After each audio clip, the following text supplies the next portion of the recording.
Maiteimi mante, ñemuhaguasupe teime taba Paraguaype, oye porukre en guaraní castellano quereje, cartelería rupile.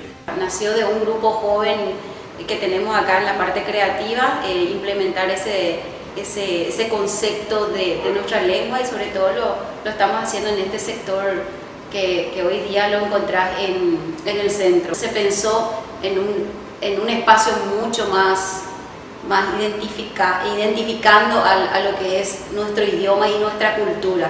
Por eso hoy día se ven en el lugar carteles que hacen alusivo al idioma guaraní, que es muy bien aceptado por el extranjero. Sobre todo consultan a las vendedoras qué significa, hasta inclusive se sacan fotos. Es algo que llama muchísimo la atención al extranjero.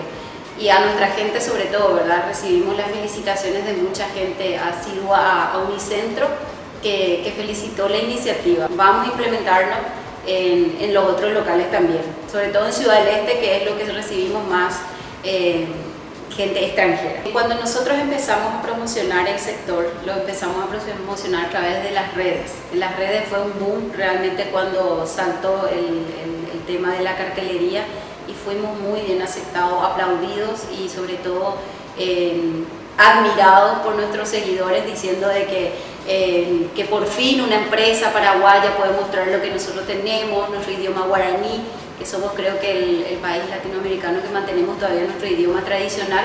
Entonces fue muy bien aceptado, sobre todo por los jóvenes. Los jóvenes aplaudieron mucho la iniciativa, apoyamos todo lo nacional, por eso este emprendimiento y esta iniciativa para poder un poco impulsar lo que es nuestro idioma guaraní. Yo como paraguaya estoy orgullosa de nuestro idioma, así que puedo hablar por lo que es Unicentro. También estamos, entonces por eso estamos creando este pequeño espacio que hoy día es pequeño. Podemos implementar también en lo que es el sector caballero, mujer, así que estamos para crecer y estamos para apoyar eso. Y por el tema era yepa ambueve ñemuhaguasú ñanereta pureje. Hoy por ukre vei peisa yepa guaraní ta haipulpe tena ñomonguetaru pide.